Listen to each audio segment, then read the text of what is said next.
We meet again. Hello. How's it going? Good. How are you? All right. It's killing time. I feel like I'll need a microphone.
All right, we're going to get started. We are live streaming, so people at home can see this. But tonight we have Stand for the Silent. It was started in 2010 by a group of high school students in Oklahoma City, Oklahoma, after they heard the story of Kirk and Laura Smalley's son, Ty.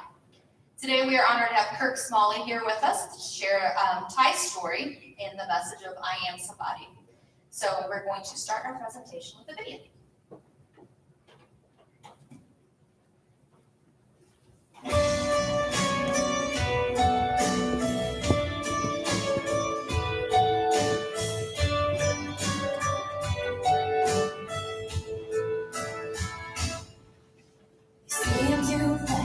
Say I'm too skinny, say I'm not cool, say I'm not pretty, then you spread it all around.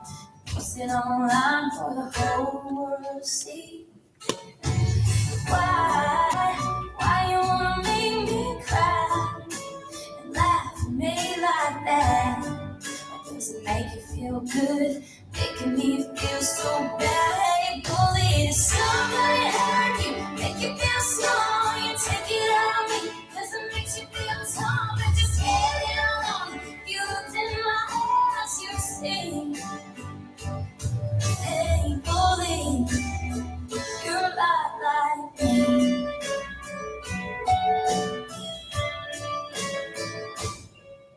In the back of the bus, you're a big star, but you took a little joke a little too far. And the headline news says your kids aren't always playing so nice out in the schoolyard. Why you wanna make me cry? You don't even know who I am.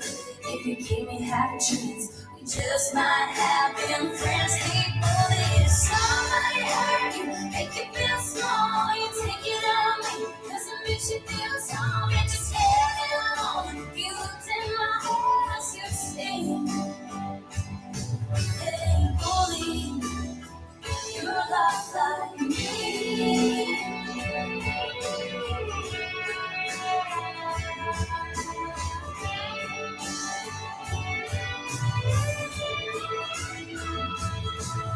It would be so easy to hit back at you, use my pain to hurt you too. Oh, but if I do, nothing will change. I won't be a link in your chain.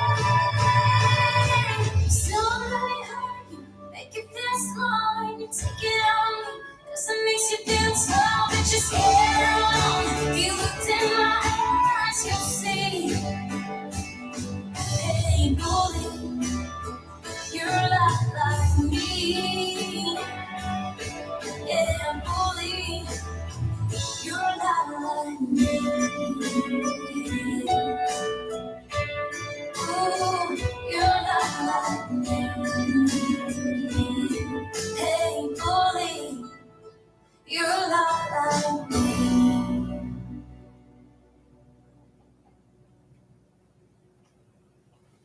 Okay, this is a brief history for Stand for the Silent. July 1st, 2010, the OKC Upward Bound students decided to take a stand against bullying. They were inspired by Ty Field Smalley's story, and they wanted to make a difference and do something for Ty and his family. Kirk Smalley, Ty's dad, came to speak to the students about Ty and at the beginning of the movement.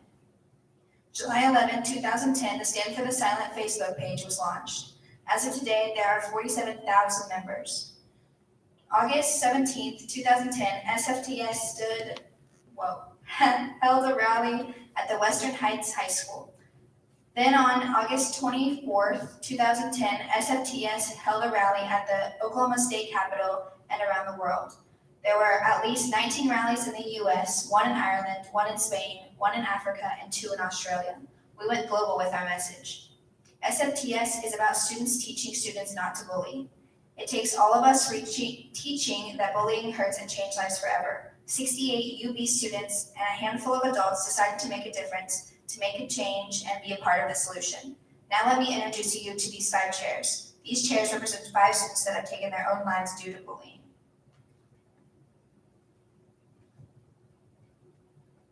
This chair belongs to Austin. He was from Nebraska. He was always very creative and enthusiastic young man. He loved the outdoors and was an accomplished hunter and builder. For his sister's 5th birthday, Austin built her a surprise 2-story playhouse complete with lights and even a walkout back balcony. Austin battled bullies the same way too many other kids do. Some of his closest friends were bullying him until he took his own life to escape it. We lost Austin December 18, 2010. His parents, Travis and Heidi, have made it their mission to stop bullying. This chair belongs to Brandon. He was from Coweta, Oklahoma. He loved to ride his 4-wheeler, fishing, camping, and helping his family on the farm, and in his family's trucking business. His mother always said he was her mechanic who was smart enough to be a rocket scientist. Brandon was bullied for many years by people that never took the time to actually get to know him. Brandon took his life to end his pain December 16, 2000 at the age of 18. This chair belongs to Brianna. She was from Australia. Bullying happens all around the world. Bree loved fishing, surfing, and she was good at all sports. Bree was bullied by her own trusted friends on Facebook and MySpace. At the age of 14, Bree took her own life to escape the constant bullying. We lost Breezy April 28, 2010. This chair belongs to Montana. He was from Texas. At the age of 9, Montana was being suspended from school for retaliating against a bully. He was in the school office waiting for his parents to pick him up and locked himself in the bathroom and hung himself with his own belt. We lost Montana January 21st, 2010. This chair belongs to Ty. He was from Perkins, Oklahoma, and he was 11. Ty had a big heart and always had a big smile for everybody. He loved to hunt and help others. Ty was small for his age, and after 2 years of being bullied, it was just too much for him. He retaliated against a bully and was suspended. We lost Ty May 13, 2010. Now let me introduce you to Ty's dad, Kirk Smalley. Hi guys. My name's Kirk. I'm Ty's dad. And I'm here this evening to talk to y'all, not really as any kind of teacher, you know. I'm here to tell you about what happened to Ty. I'm really hoping that maybe by doing that, maybe you can help me make sure that this right here, that never happened again to another kid. To another family. Now I gotta warn y'all about something, guys. I'm really not a public speaker, okay? What I am is a construction worker. But what I'm fixing to talk about, I feel real strong about. I got a little favor I'm gonna ask y'all. I'll stand for the silent kids. They kind of got a hand sign that they use. You guys know what this means? It's the American Sign Language symbol. It means I love you. To us, though, we kind of use that a little different. It doesn't just mean I love you. It means I support you. I got your back. So y'all see me struggling down here. If you just kind of throw one of them up at me, I'll try real hard to get through it, okay? All right? Yeah, we can talk, guys. You know, I'm really hoping maybe you can learn something from me here this evening. I guess really even more than that, I'm hoping that maybe I can learn something from y'all. I need you to teach me that maybe there are some other people in this world that actually care about others.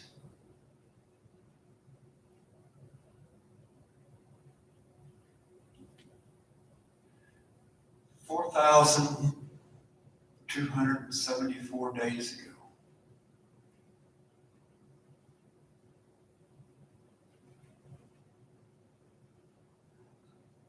I left for work that morning, 4:30.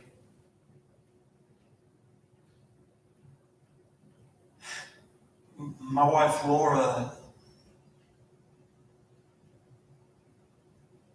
our boy, Ty, they left the house a couple hours after that. They go to school. You know, Laura actually worked at the school that our boy went to. She took that job just so she could be near our kid, you know. And she just wanted to be off work some days Ty was out of school. Man, my wife and my boy were best friends. They were together 24/7. On that particular day, Ty was sitting in the gym with his best friend. You know, they were just waiting on class to start. This kid that had been picking on him for over 2 years come up and started messing with him again. I guess I finally had enough, you know. He retaliated.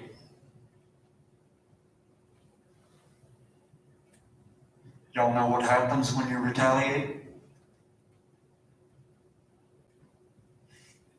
It's always the second guy getting caught, ain't it? Right? I mean, face it, guys, the bully gets to plan what he's going to do, don't he? Gets to look around, see where all the teachers are, waits until nobody's looking, goes up and does whatever it is he's going to do. And the victim, what do?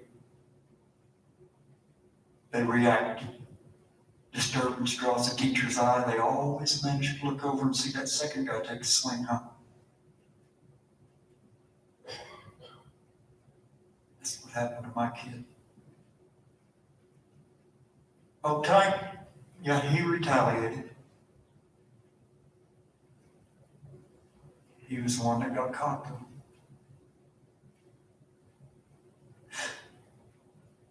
He was suspended for 3 days.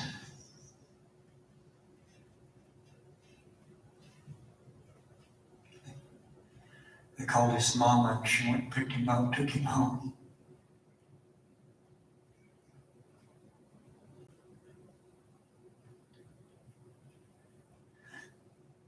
They were short-handed that day at work. And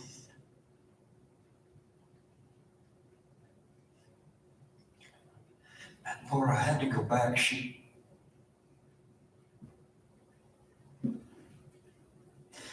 told Ty to do his homework, told him to do his chores.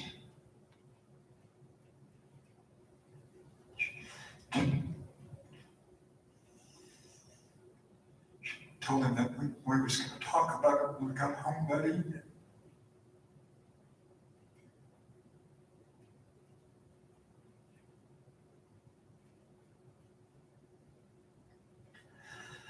My wife came home at 2:38 p.m. on May 13th.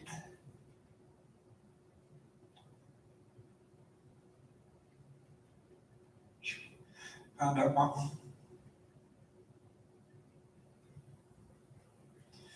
boy didn't do his homework.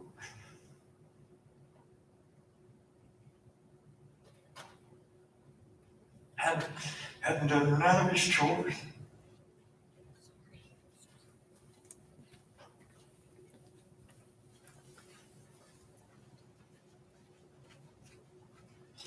Instead,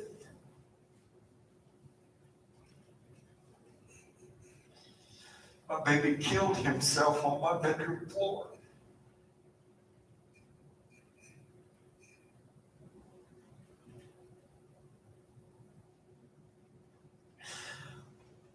I got a phone call that day at 2:39. Caller ID said it was Laura, so I answered.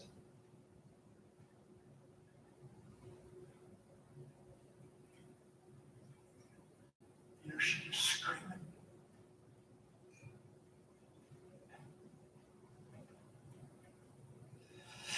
Just screaming.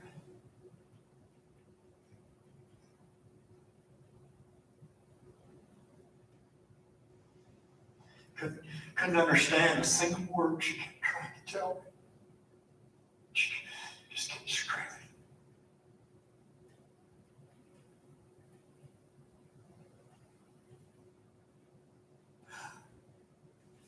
I guess I finally screamed back at her, you know.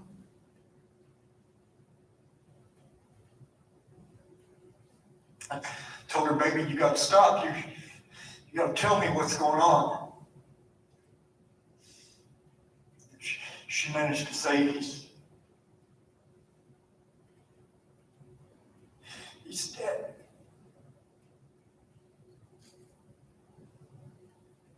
He shot himself.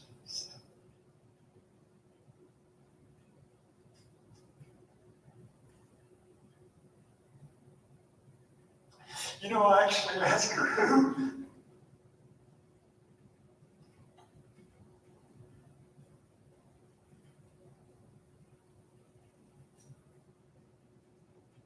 She said, Ty.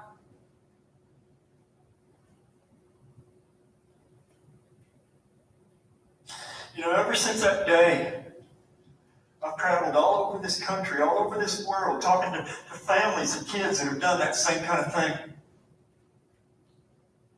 Y'all know I actually have a list with over 66,000 kids on it that have taken their own lives because of being bullied right here in America in the last 7 years. Guys, that ain't 5 right there. That's over 66,000 babies lost. 66,000 families have been ruined. January 21st, 2010, that little boy right there, he was 9 years old. 9. His name was Montana Lance. Lived in a place called the Colony down in Texas. Montana retaliated against a kid that had been picking on him all year long. It's always that second guy getting caught, huh? That baby was sitting in the office waiting on his mama, Debbie, his daddy, Jason, to come and pick him up, take him home, ask if he could go to the bathroom.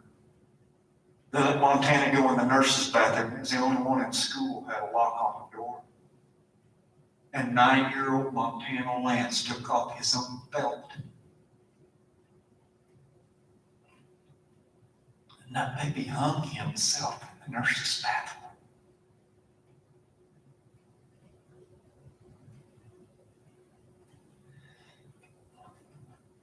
You know, I had this little meeting out at my house here a while back. Now, I live out in the middle of nowhere down by Stillwater, Oklahoma. And then I invited literally everybody I could think of to come out to my place and help me figure out a way that we could make sure that that right there doesn't ever happen again to another kid.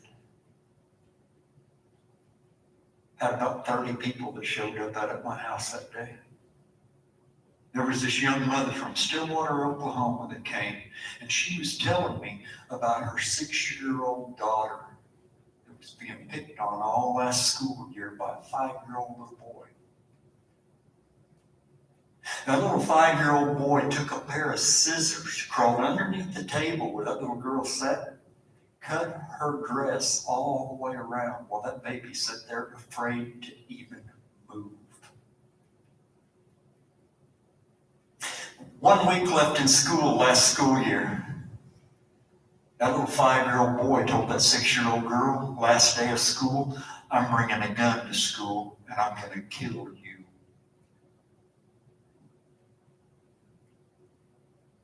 You know, the next morning, little Gina woke up crying.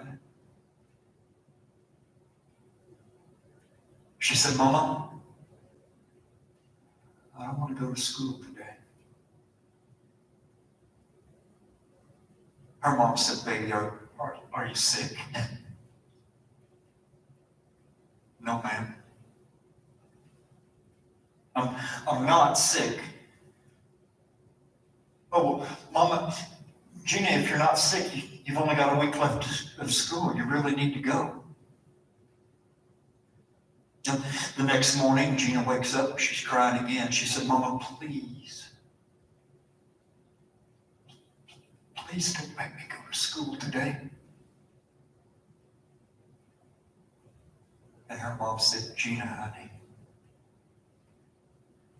maybe it's almost over. I mean, you've only got a couple more days. 3 days left in school last school year. You know, that morning, little Gina woke up. She wasn't crying anymore.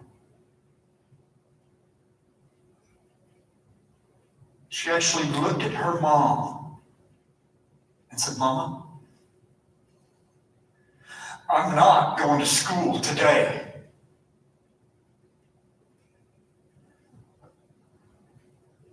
I'll kill myself instead.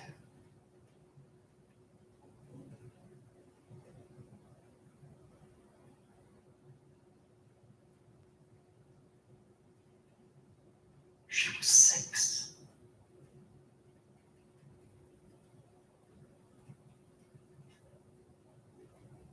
You can imagine her mom was caught pretty off guard, huh? And the lady didn't even have a clue what to even say.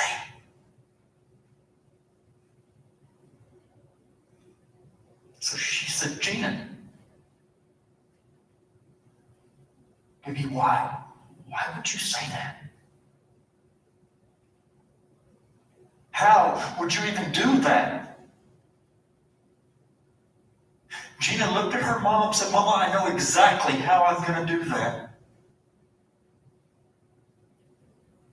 She said, I'll crawl up the shelves in Daddy's bedroom closet.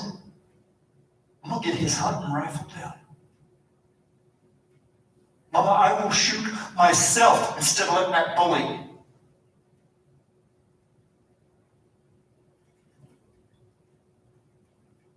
And that baby was 6. And she already had a plan on how she would take her own life.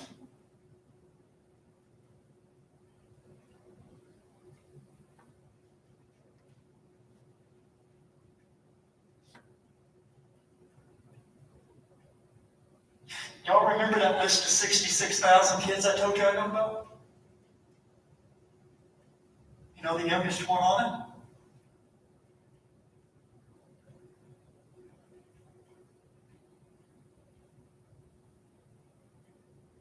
It was a little boy that was only 6 years old.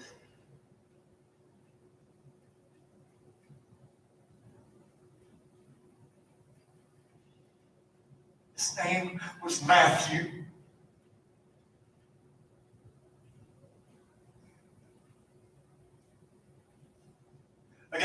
That means Matthew gets to be 6 forever, huh?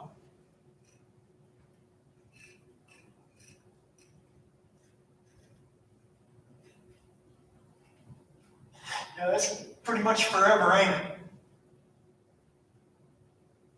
They don't get any older when they die, you know that? Oh, I promise you, they still have birthdays.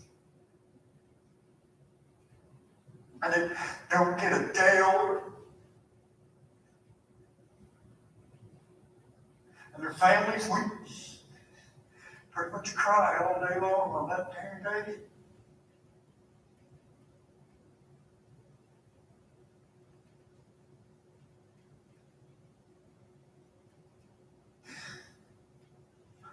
You know, I got this buddy of mine. His name is Matt. Man, I love Matt. That's my friend. Matt loves me. Matt's always had this little habit, though. You know, he seems like he's always got to be calling somebody some kind of nickname. I guess he thinks that they're cute, thinks that they're real funny. You know what Matt's nickname for me always was? He always used to call me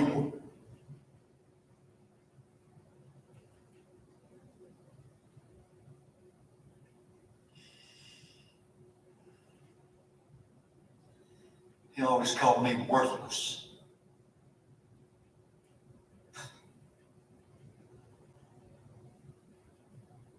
Oh, Matt didn't really think I was worthless. I mean, come on, it's just something he said, right? He'd call me on the phone and he'd say, "Hey, worthless, what you doing?"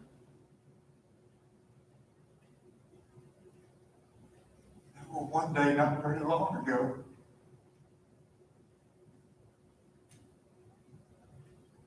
I was feeling pretty worthless, you know.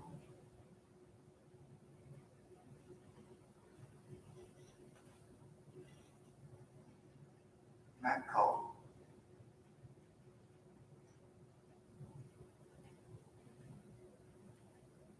Matt don't call people nicknames no more.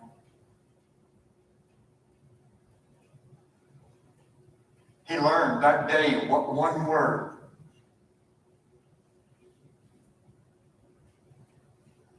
can do to somebody if it catches them at the wrong time.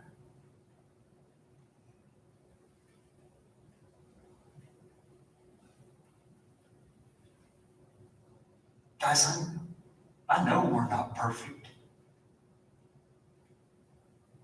I ain't asking y'all to try to be. I mean, we all make mistakes, right?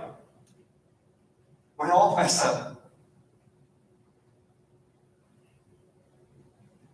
I guess what I am going to ask, though, is when we do that, isn't it maybe time that maybe we learn that we can go back, we can apologize?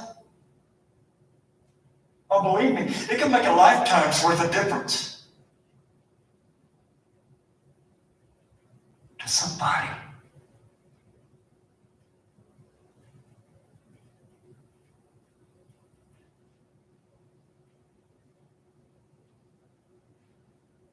Sugar, you know the day after my baby killed himself?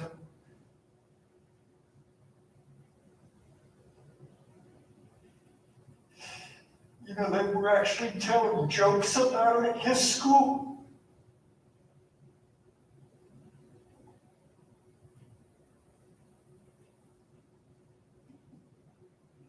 His best friend's name was Trey. That little boy got the tar beat out of him because he heard those jokes, went up and tried to defend my kid.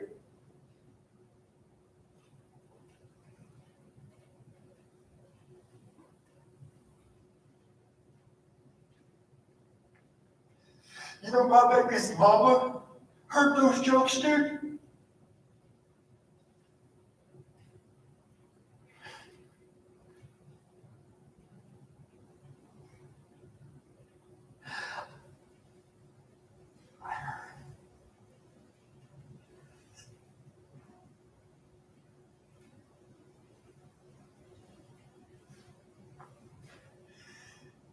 Anybody want to tell me how funny that one was?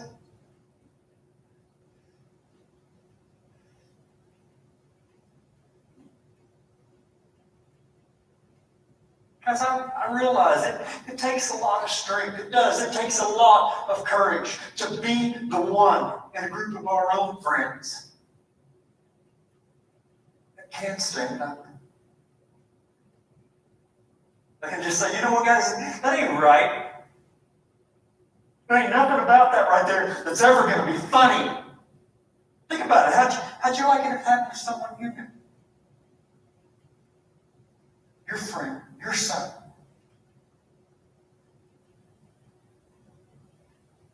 We've all just become way too comfortable with the fact that we just laugh and go along with everybody else in the crowd, though, haven't we?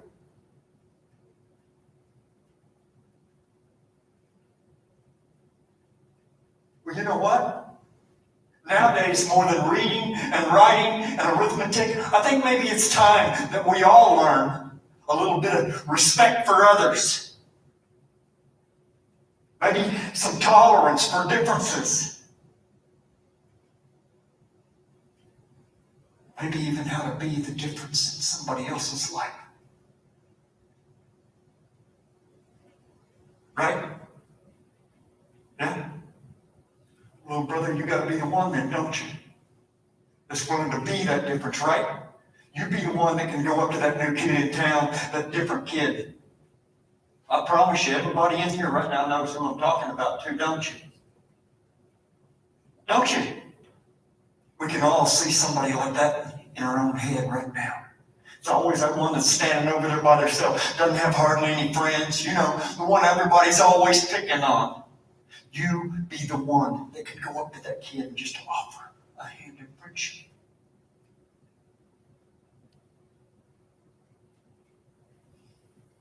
You can be somebody's hero. Change the whole world. Guys, Stand for the Asylum was started by 68 high school kids in Oklahoma City that didn't even know us. They didn't know my boy. They heard about what happened to him, decided one day they'd had enough. They weren't going to put up with this kind of thing happening anymore in their world without them doing everything they could to make it stop. You know what? I have met every single one of them 68 kids. I've hugged their necks. You know what they taught me? Those babies come from all walks of life. They're red and yellow and black and white, and they all got one thing in common. You know what that is? They all treat each other respect. They do. They all got each other's back, man. I ain't gonna stand out here and lie to you. They don't all like each other. They don't always get along. But you know what? They always love and respect each other. And you know what that tells me? That tells me that right there is a doable thing. Isn't it? If those 68 kids from so many different backgrounds can learn to love, respect each other, just have each other's back, then any group of humans, we can do that. Right? That makes it doable. Guys, before we even learn to respect one another, we've got to learn to respect ourselves too, huh? Let me read y'all some notes that Sematize French wrote after he passed away. I'll always remember his laugh. It was the funniest laugh I ever heard. Always made me smile and laugh. He'll always be in my memories. I'll always remember Ty's huge smile across his face. I knew if I was having a bad day, I'd see Ty on 7th hour, and his smile and laugh would change my day. Always had this great big smile on his face, always had a funny joke to tell. He was always having a good time with his friend. Ty was always so kind to me. He'll never be forgotten in my heart. I'm sorry for your loss. I'll pray for you and your family.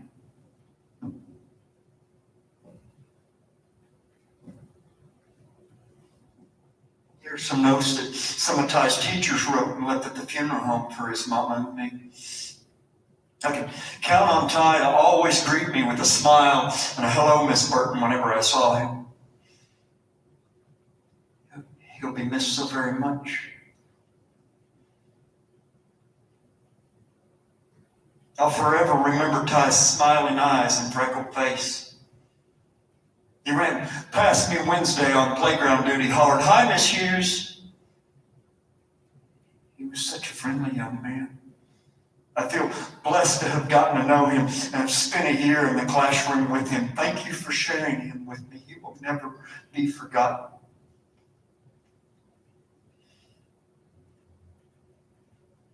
Ty always had that big, beautiful smile beaming across his sweet little face.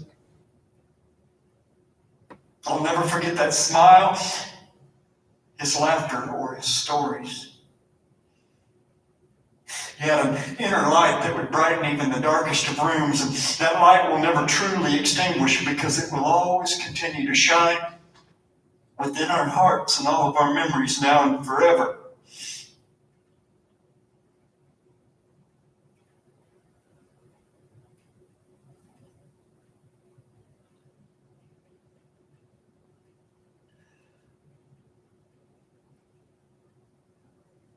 I love you, Ty. You are now God's angel. And heaven is blessed to have you. I was blessed to have known you.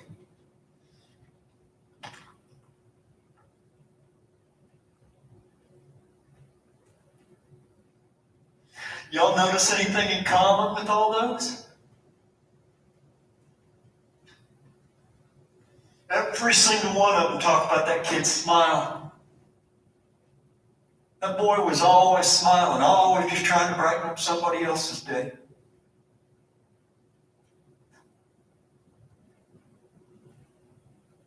You know, I've had to learn an awful lot these past few years.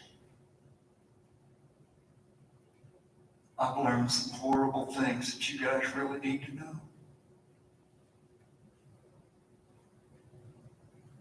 I learned that suicide is now the second leading cause of death in our young people in America, ages 10 to 24 years old. Did y'all know that? It's second now only to car wrecks. Most people think suicide's caused by depression.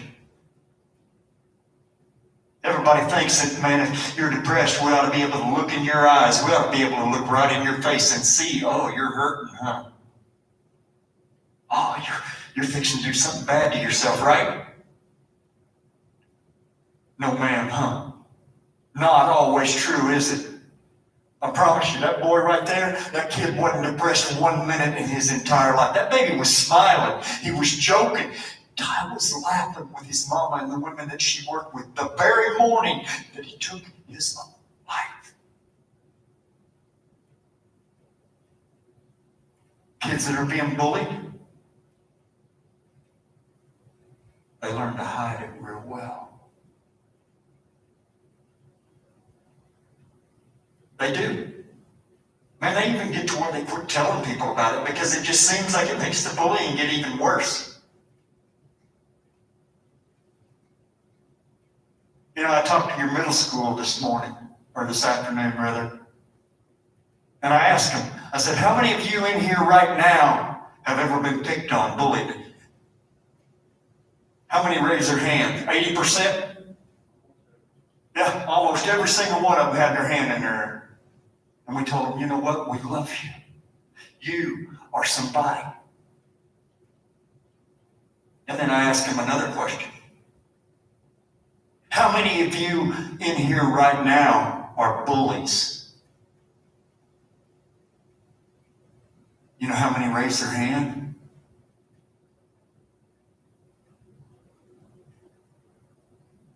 All those kids being picked on and nobody doing the bullying, really? Seems kind of strange.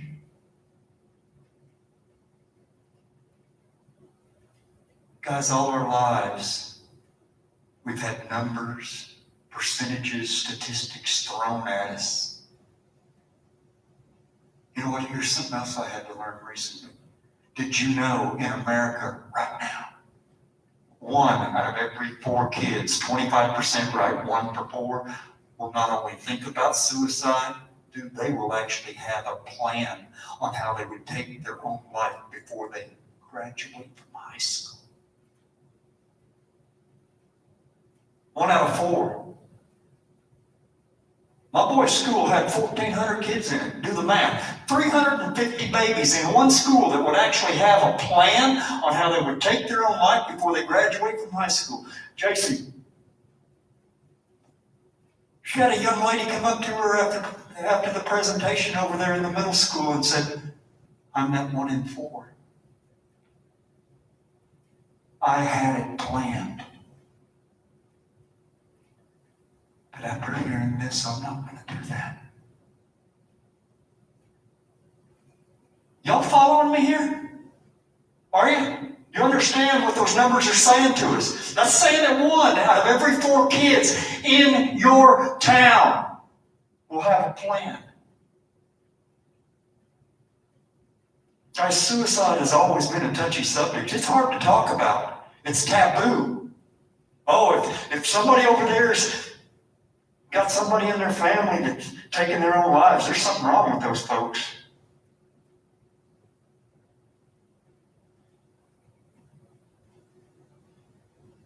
You know how we stop it? We talk about it. We let those 1 in 4 kids know we can talk it out. We don't have to act it out. You're not alone. You're not the only one that have ever had those thoughts. And we can talk about it. That is how we keep it from happening. That's how we make it stop. That's the only way we're ever going to make it stop. You adults, parents, how many of you in here actually ask your kid every day, how was your day? Yeah? And what do they say? Fine, good, okay. And then what?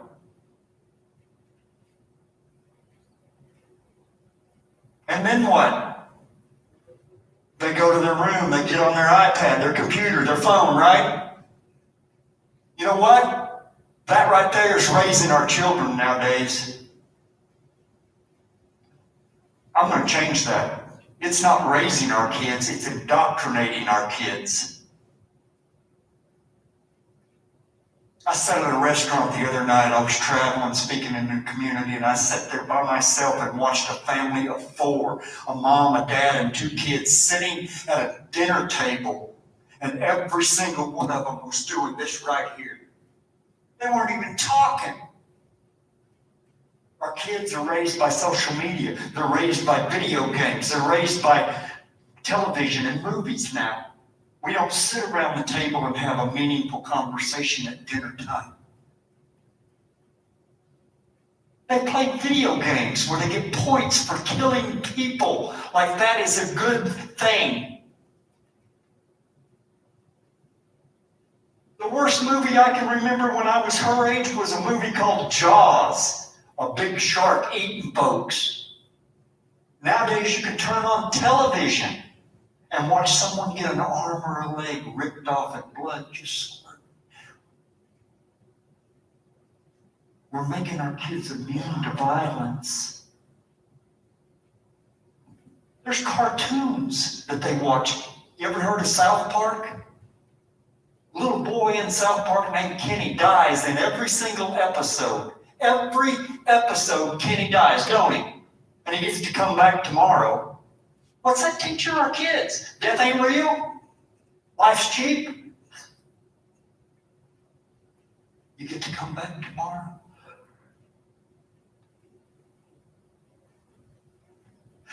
God, I wish they got to come back tomorrow.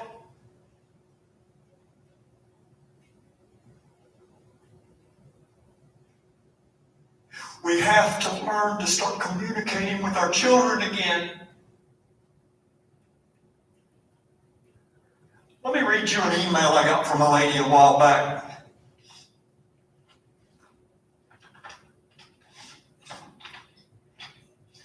Dear Mr. Smalley, please let me start by saying I was deeply touched after hearing you talk Wednesday at Oklahoma Health Academy.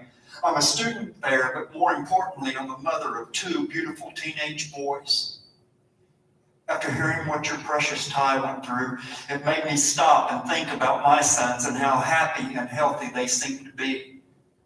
So I decided to talk to them and see if they'd had similar experiences away from home.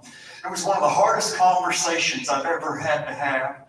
I had a very abusive childhood, had been molested by my stepfather over a period of several years.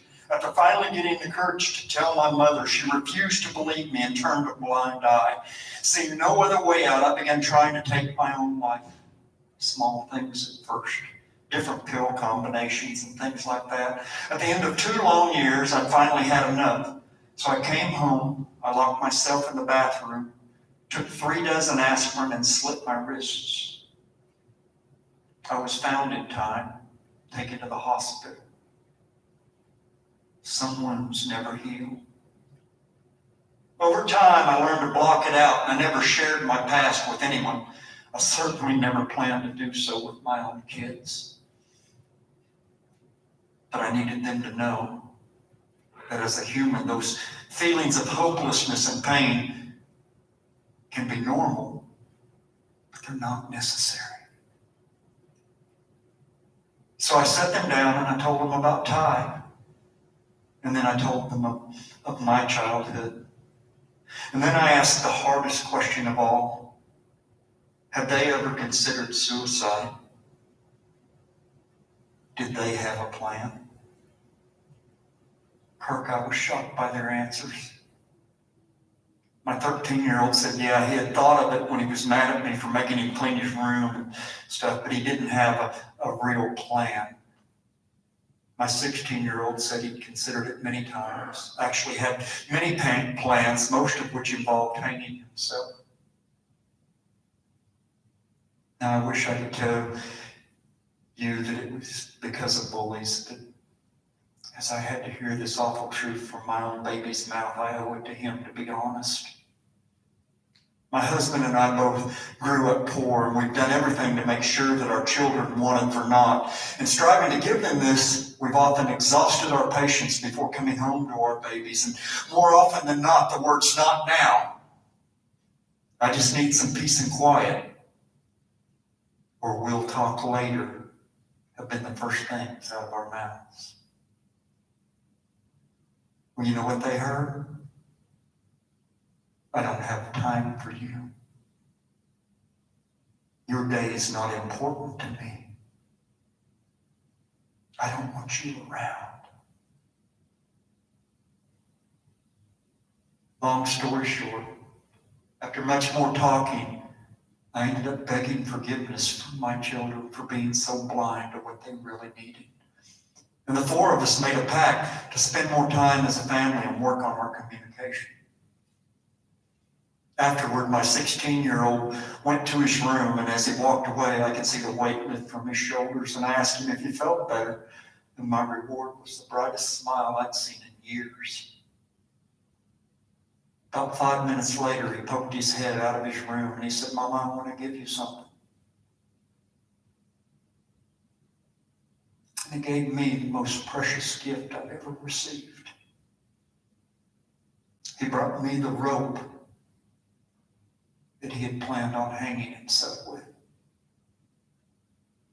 He'd been hiding it under his bed for 6 months. As he handed it to me, he said, "Here, Mama, I won't need this anymore. I'll always be eternally grateful to you, Mr. Smalley. If I hadn't heard you speak, my baby would have been on that list one day. You saved my son's life. You saved our family. Thank you is hardly enough to say for what you've done. God bless."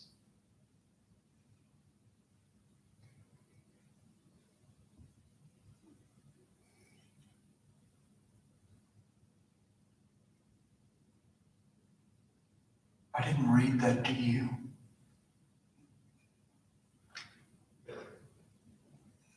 To pat myself on the back.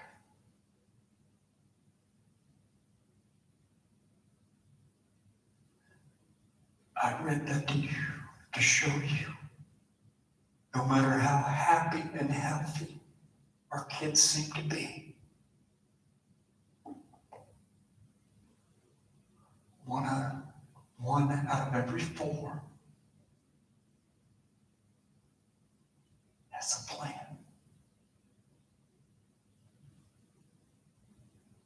And we got to learn to talk to them about that. We got to ask those hard questions.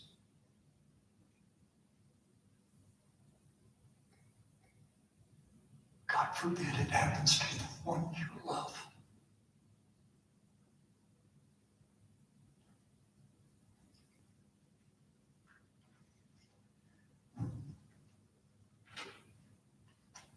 I know. I do.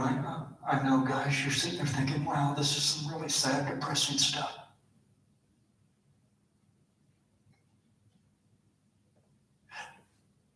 One more little sad fact I've learned recently. In our world right now, every 7 seconds, a child is being beaten, neglected, humiliated, degraded, abused, picked on, bullied. That's happening right now in our world. Just in the time it takes me to say that sentence out loud, in our world, every 7 seconds, a child is being bullied right there. Somebody's baby's just right there got picked on. I don't know about y'all. I ain't living in a world like that. 1 out of 4, every 7 seconds, not happening. Not without me doing whatever I can do to make that stop.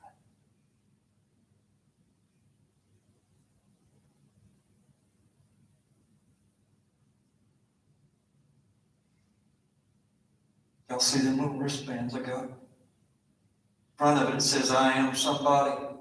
On the back of it, there's an SFTS, stand to the side. See that heart around that TS? You know who that heart belongs to?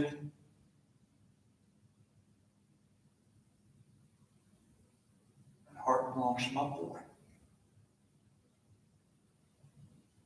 And I know that I am somebody because of one little woman. Her name was Francie Moss, and a little bitty old man named Coach Mack. And 68 Upward Bounds kids and a handful of my Stand for the Silent kids, they actually taught me that I am somebody. And that I can make a difference in this world. And I know that I am somebody because I'm here tonight and I'm talking to y'all. Some of you guys are even listening. Some of y'all are sitting there wondering, how can I get involved? How can I help make it stop? And you know what? That tells me that you are somebody. Thank you, sister.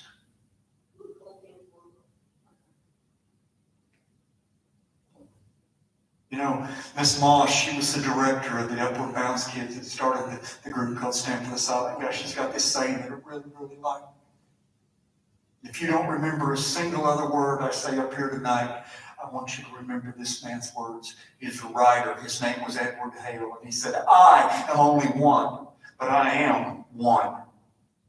And I can't do everything, but I can do something.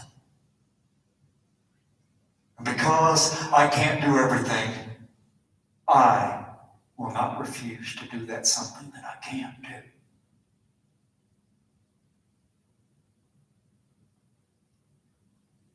There are very few times in our entire lifetime that we truly have even an opportunity to actually change the world that we live in to the extent that this movement of young people, I'm guaranteeing, is going to change this world. Man, we want your community to be a part of that.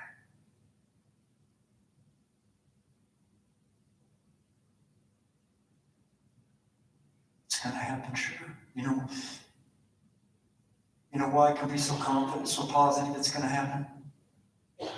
It's going to happen because 1 month and 7 days after my son killed himself, it was on Father's Day, and I made that little boy a promise on that day. I promised Ty that I will stop bullying in this world.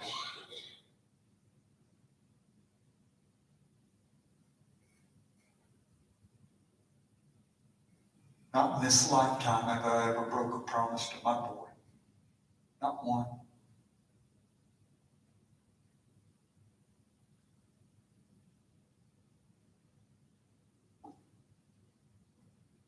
You know what, brother?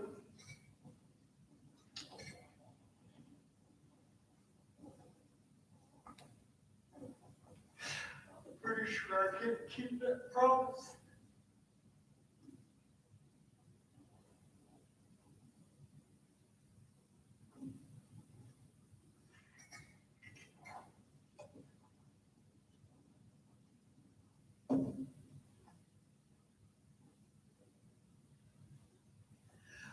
I can't do it alone.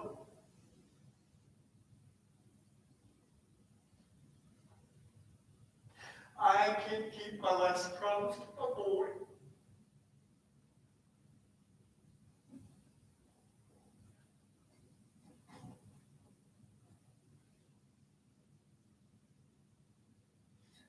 I need y'all's help.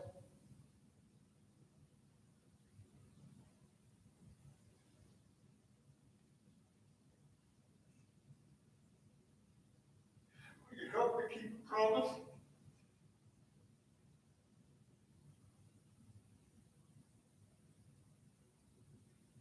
Guys, I ain't asking you to do it for me. I ain't even asking you to do it for Ty. My kid don't get picked on no more. Do it for your kid, man. Do it for your grandbaby.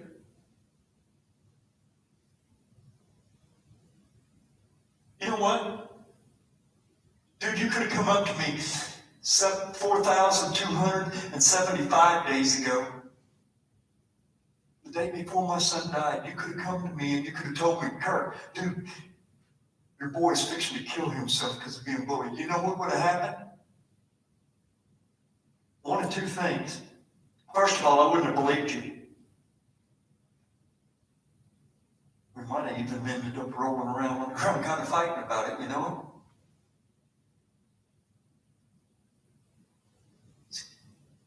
Because I don't think we ever really know, you know? Do we? Never really know. Man, if somebody would have just stood up against this kind of thing 4,274 days ago,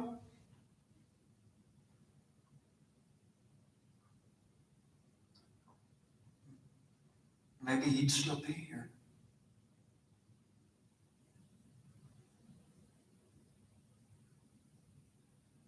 Isn't it time? Isn't it? Talk to me. Isn't it time that we just make it stop?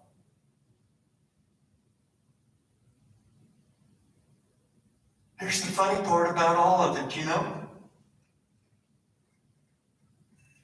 We have that kind of power. We do. Every single one of us in here right now has that kind of power. Stand together, stick together, spread this message until the whole world just hears it. But that kind of thing right there ain't allowed to happen. Not in our world, not to our babies, no more. And we do, we have that kind of power to actually change the world that we live in.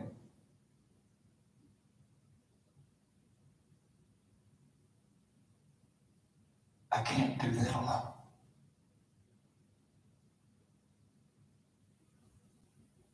I need y'all's help. I need you to be willing to get involved.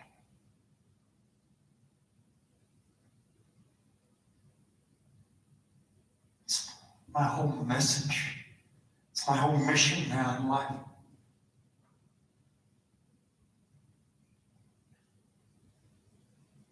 I guess what you guys do with it now is totally and completely up to you, you know?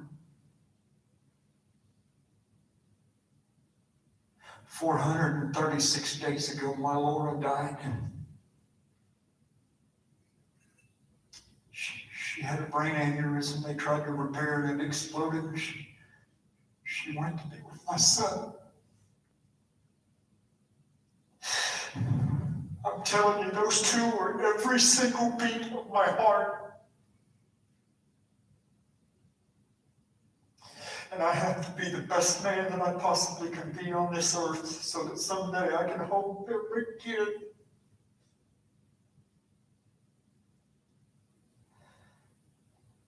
And if I can save one child, one family from doing what my kid did, and watching the heartbreak his mama went through for 11 years,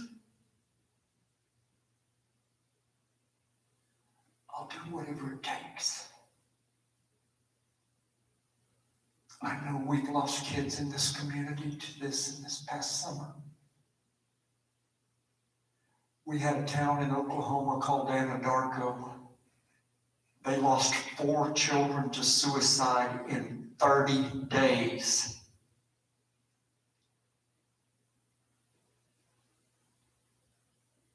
Let's not let that happen here.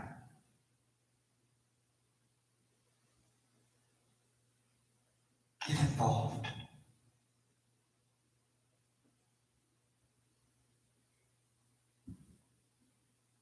I'm going to play a little short video here that the original kids that started the Stand for the Silent group made, and it's really just real proud of them.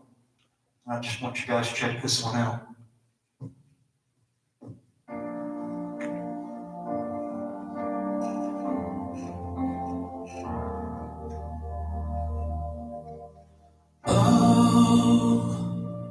Why you look so sad? Tears are in your eyes. Come on and come to me now. Don't be ashamed to cry. Let me see you through. 'Cause I've seen the dark side too. When the night falls on you, you don't know what to do. Nothing you confess could make me love you less. I'll stand by you. I'll stand by you. Won't let nobody hurt you. I'll stand by you. So if you're mad, get mad. Don't hold it all inside.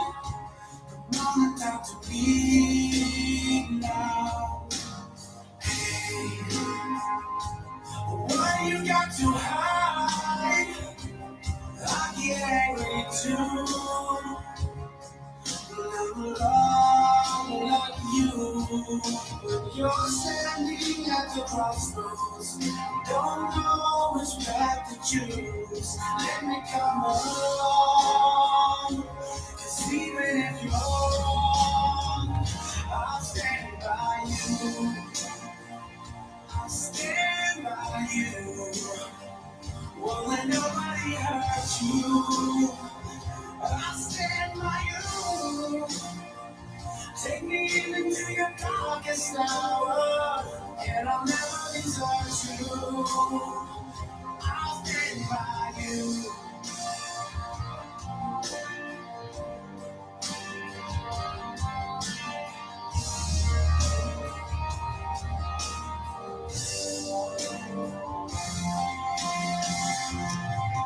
And when the night falls on you, baby, you feel it all alone. You won't be on your own.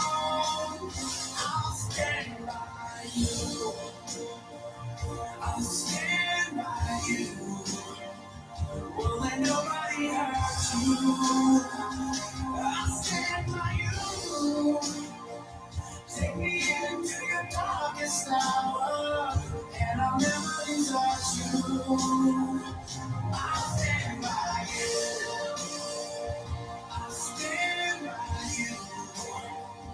Won't let nobody hurt you. I'll stand by you.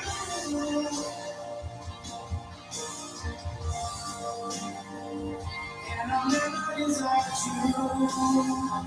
I'll stand by you. I'll stand by you. Won't let nobody hurt you. I'll stand by you.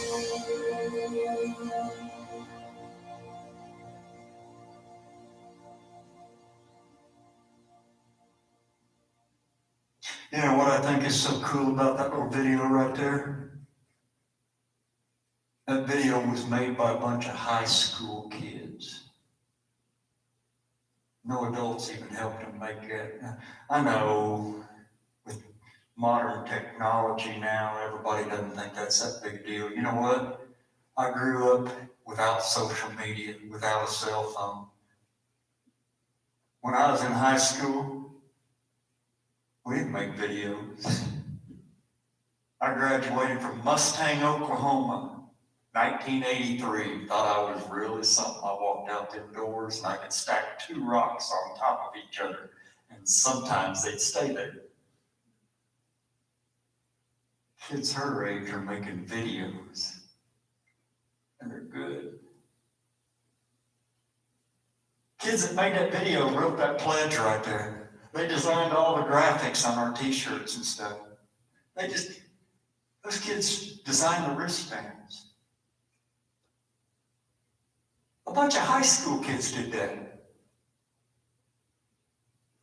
Now what if we got the community involved? Ooh.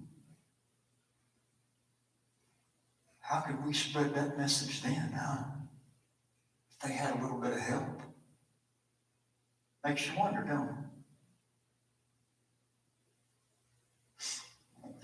I got a bunch of these pledge cards down here. If you guys want one after the presentation, you can come down and get it. On the front of it, it's got our hand sign. It says, I am somebody. Down at the bottom is our website.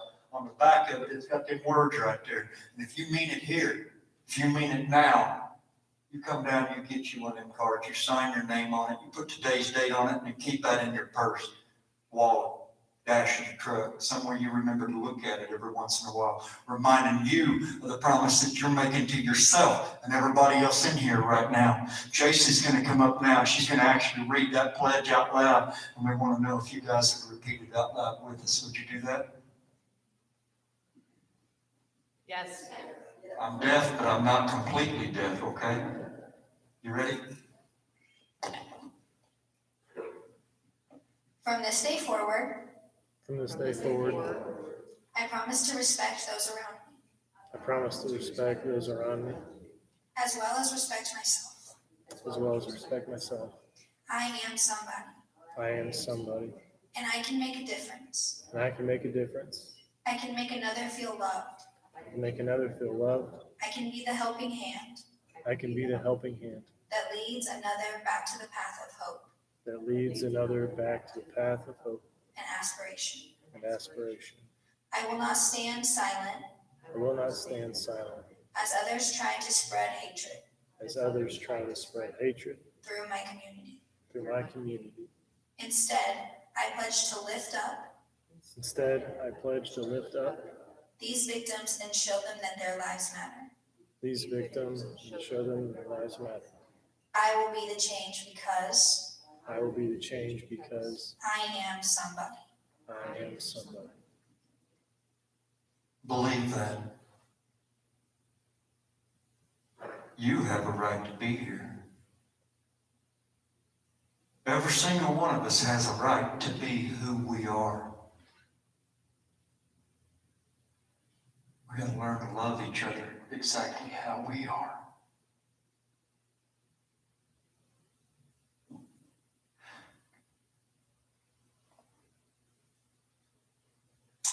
Got a couple more things I'm going to tell you, and then I'll hush and let y'all get out of here.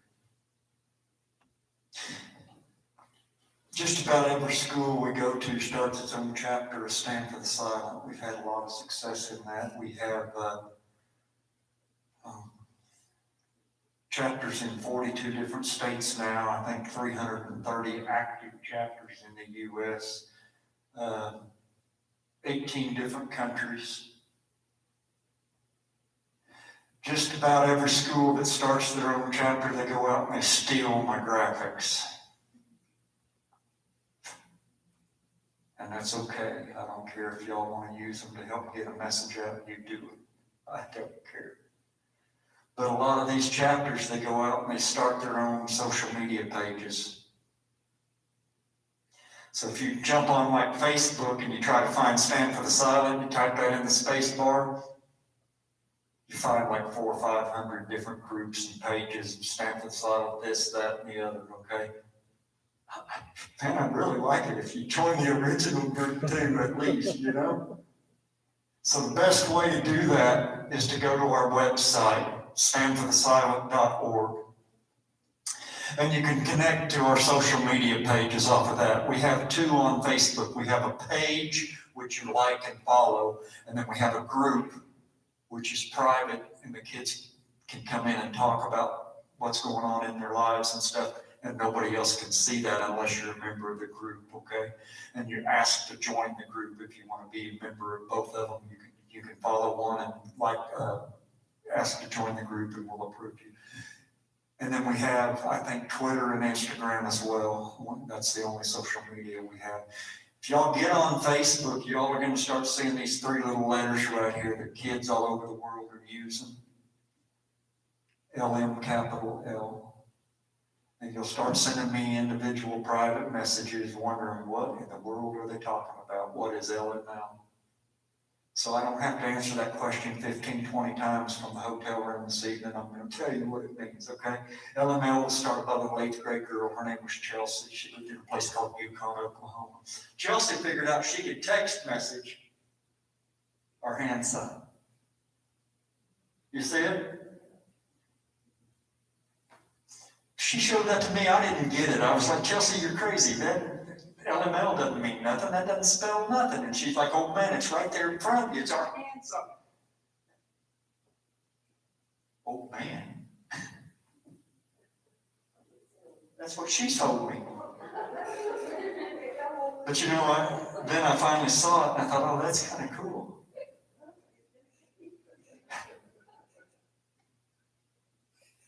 And now, because of that one little 8th grade girl, LML has gone what they call viral. They're using it all over the world now. It's not LOL, laughing out loud, no more, darling. It's LML, we love you. We got your back and we need your help to make it stop. Are you in? For real? You know, Chelsea actually went to the Oklahoma City Zoo, because Yukon's real close to Oklahoma City. She actually spent 6 hours standing in front of the monkey cage. What just happened?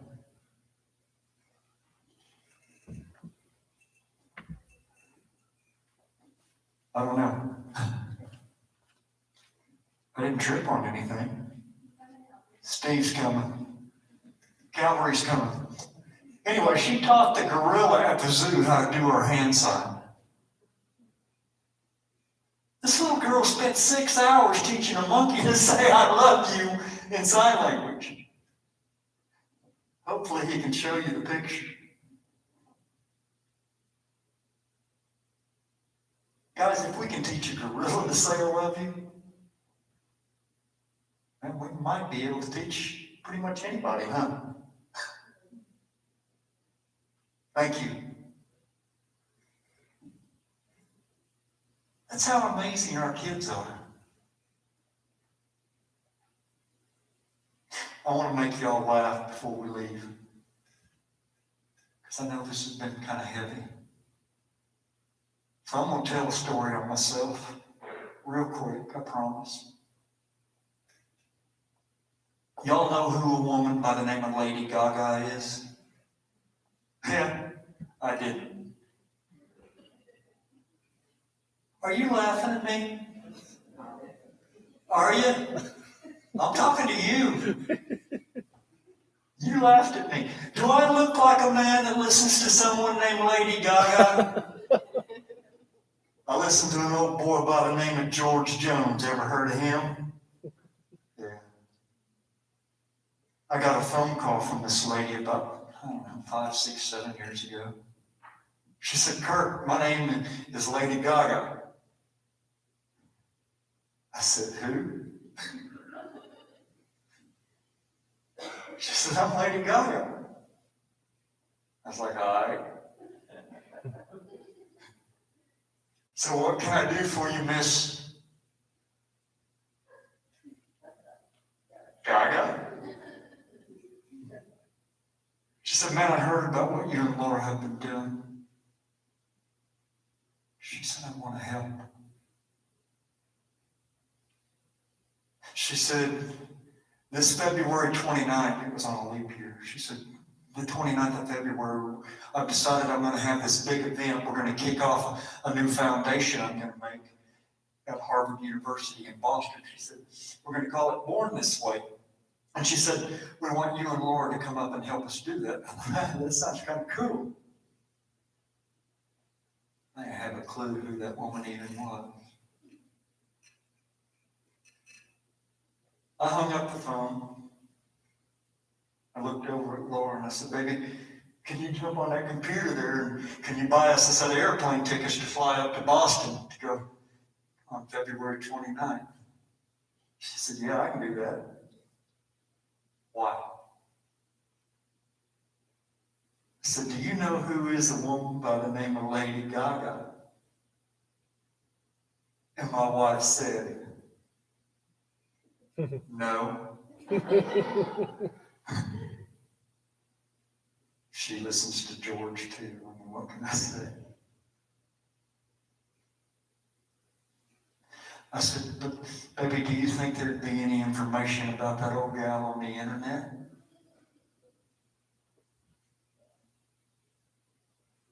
First time in my life I ever Googled anything in the world.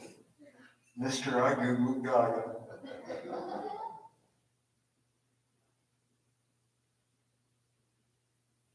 Don't do that.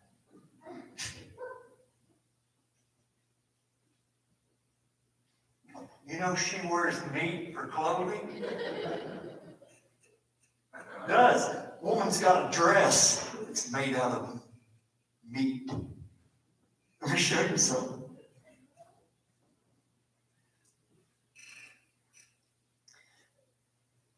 Right here is a picture of me. What am I doing wrong?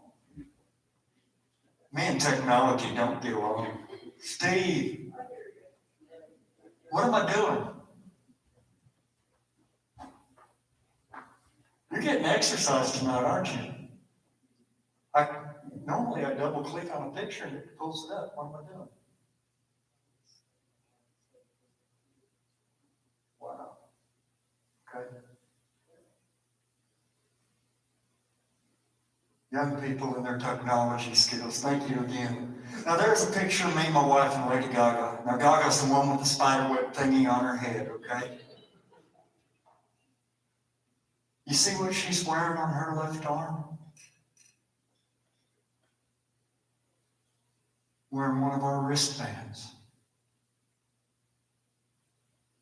Signed our pledge card. Guys, people like that willing to get involved?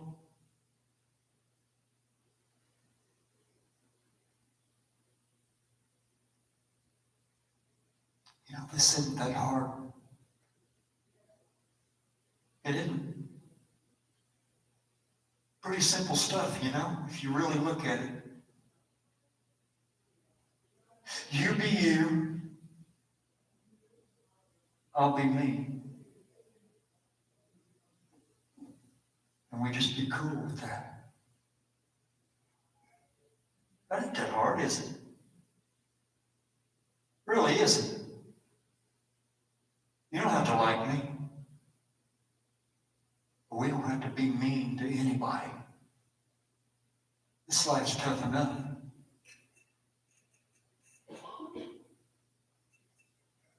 I love you guys.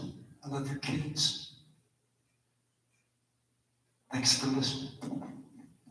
If you didn't get a wristband, y'all want one, or if you need extra for kids, friends, relatives, I brought like 300. I hope we have a packed house tonight, okay? So you guys can come down, get wristbands. I do want to warn you, there's two different colors. There's a black lettered one and a white lettered one. The ones with black letter are kind of dangerous. They glow in the dark.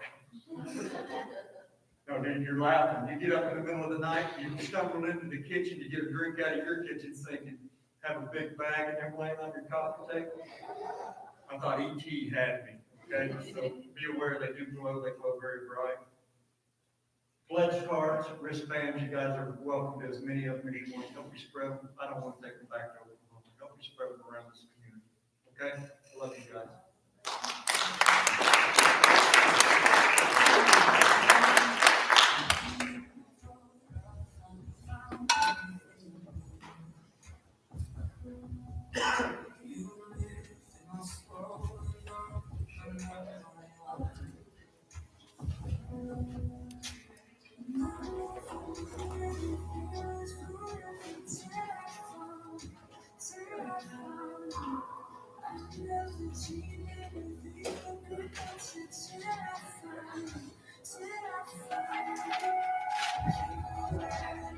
Did I find